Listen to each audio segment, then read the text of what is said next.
Health Toronto. If you know your 4-digit extension, please enter it now. If this is a media call, please dial extension 2183. For a company directory, press...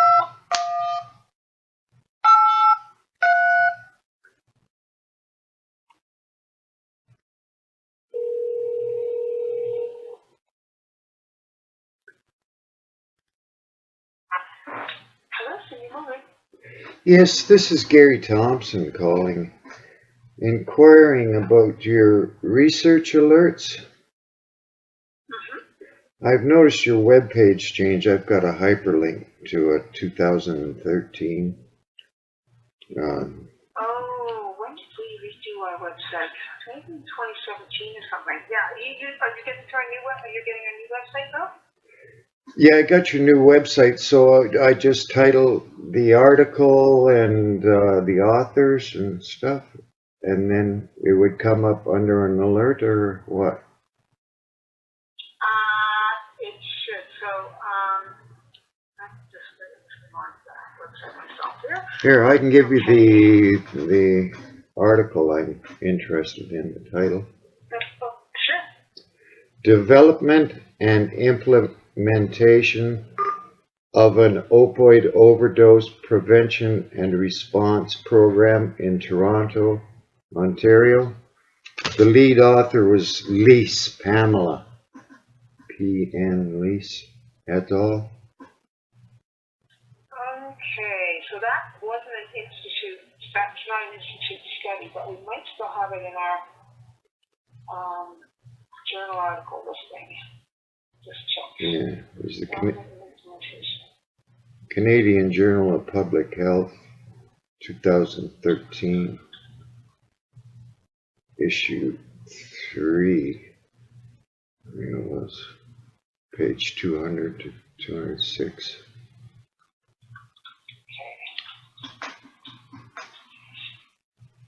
Yeah, it was under your research alerts. It's September 27th, 2013. September 27th? Yeah. 2013. Yeah. Okay. That's when you had published the alert. Okay. You know what? Based on that, I can probably get it from our library on the website. Oh. Yeah, because when I pushed in the link, it went to 404, page not found. Okay, so if you're looking for our religion, I can tell you where those are now. So if you're on our website. Yeah, well, not right now, but I'll just write it down. If you go under publications and resources. Yeah. And then there's a drop down, and then you see journal articles. Okay. And then when you're on the journal articles page, and I'm going to go in there and look at that one, you'll see that there's a tab on the right. Boy, I'm not even going. Come on. Sometimes things are so slow. There it is. There's a tab on the right that says research alerts. Yeah. So I'm going to go and look right now on 2013. Oh, you know what? They only go back to 2017. Okay, I will ask. So if I can find that, it's like P.N. Leece et al. Development and implementation of opioid overdose. Development and implementation of an opioid overdose prevention and response program in Toronto, Ontario. Toronto, Ontario. In Toronto, Ontario. All right, and it was the Canadian Journal of Public Health 2013, issue number 3. And it appeared in the September 27th, 2013 research alert. Yeah. So if I can get a hold of, do you want me to ask the library to get any information that they can on that article? They yes, may not send the whole article, but well, no, I've got the article. I was published in the Emergency Medicine News about the article and several other places. Okay, and so what was it? So what is it that the concern is they're teaching people all the signs of opiate overdose. The patient's comatose, hypoventilatory, cyanotic, chain Stokes respiration, meiosis, and then they instruct millions of people, deny rescue breathing and give chest compressions only. Oh, so you're saying there's a problem with that? Oh yeah, opioid overdose. Okay. That's acute respiratory failure. Right.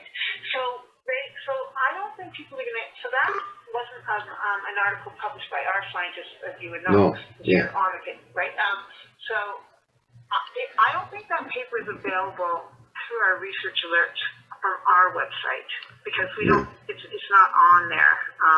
That you can't just find it. search by author. So the main author was Leece. Leece. No, Leece. Leece. Oh, okay. Pamela and PN and Aaron Orkin, Rita Sheehan, and Shaun Hopkins. There's several. I don't know. There's about 7. Leece is the lead. Oh, okay. So the only ones I did have just checked our database. We have one called Improving Opioid Guideline Adherence Evaluation for Multifaceted Theory-Informed Pilot Interventions for Family Physicians. And that was in BMJ, and that was in 2020. And then another one in 2008 was Psychological Distress and Quality of Life After Orthopedic Trauma. So I don't think we have her in, I don't think we have that. I'm sure we don't. We don't have that journal article in our database. Yeah, okay. It was, so would the library be able to, or someone down there, give me a reason why it was removed? Why, if it's in your database. So, in our database, we only have journal articles in which an Institute for Work and Health Scientist is included in the authors list, right? So those are the ones that are in our website database. Now the research alerts will point to other articles like the one you just mentioned now. Will include those, but they're not necessarily in our database. So all I'm trying to say is if you're worried about that article being available and it has wrong information in it, they're not going to get it through us. Well, it was published under your research alerts in September. No, I know, but I'm just saying we don't have that available we don't have 2013 available. Yeah, okay. So, you know what I mean? Like, we redid our website in 2013, and I guess we didn't load up all of them. We only went back as far as 2017. Yeah. Actually, I think before then they weren't available on our website. I don't know. I got it from. Well, I've got a copy of it anyway. Your research alert on that one. Yeah. So, that's so many years ago. I don't know that we would even know who all received that issue. You know what I mean? Yeah. Okay. Yeah. So I hope that's been of help. It's just been a help. I was just, I was trying to find it if it's not in your database apparently anymore. Okay. No, because I'm going to get it doesn't sound like there's any IWH researcher on the author team. Yeah, probably not. I know the authors personally. Right, okay, what other, are you a clinician at all? Julie? No, I'm communications. I lead communications here. Yeah, okay. Well, you have your first aid. Someone's unconscious and not breathing very well. I think it's a breathing emergency. Yeah.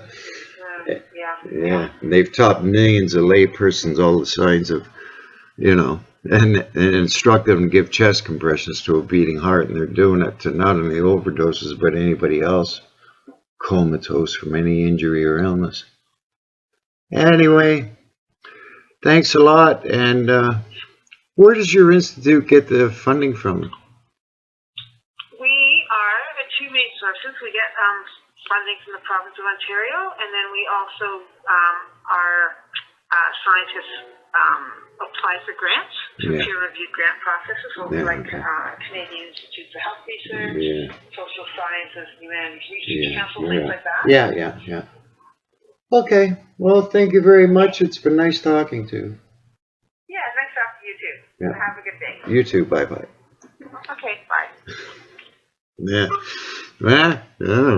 that's a hot item. You don't want too many people reading that one. Oof. Anyway, that's the way that goes. This is the original research alert. 2013. Anyway. Shaun Hopkins down here. There. Heart and Stroke Foundation wrote her a letter in 2013. Stop teaching that. Aaron Orkin here is at Bradley Chapman's coroner's inquest. The judge is also a doctor. The truth came out. It's rescue breathing. But they're still teaching millions of people to give chest compressions, no rescue breathing. Don't want your grandmother to take an extra pill. Anyway, unbelievable. Doctors knew before they started teaching millions of people they could get themselves killed because they're eagerly following the wrong orders. This is the Leece at Cetra's article, Canadian Journal of Public Health. I took this training. I was the 20th person in North America to take this training, September the 2nd, 2011. Gosh, unbelievable. And there's 10 million references in the medical literature that says that's the worst possible thing you could do. Any breathing emergency. Shake its shoulders, someone found unconscious? No, could be a spine injury, a pinch them or sternum rub. And then call 911, even a doctor calls 911. Step 3 is rescue breathing for 100 sound medical reasons. Then it says give chest compressions. No sense giving antidote to a person who's dead. And then it says in 2-3 minutes, give more naloxone, more chest compressions. These doctors knew it was wrong right from the get-go. Then you go down here to the reference 26. AHA guidelines. Dr. Laurie Morrison. Correct. Rescue breathing. Naloxone, continue rescue breathing. Gosh, see.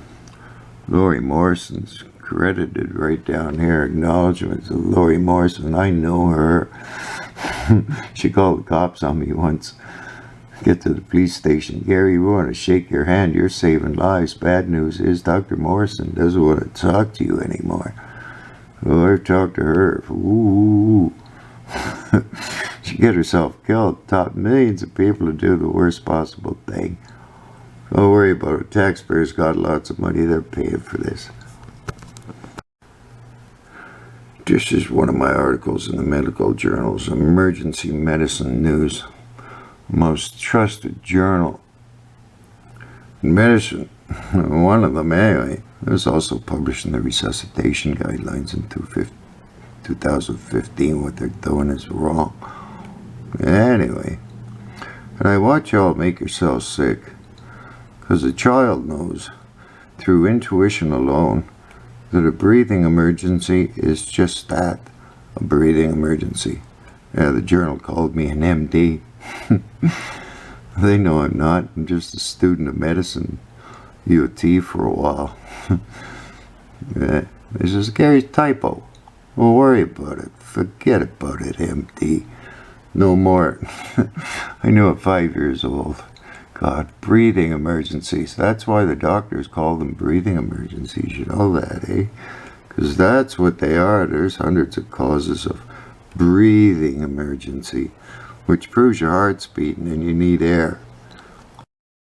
Gives the government license to do whatever it wants to its citizens. Can't speak up to save your own lives.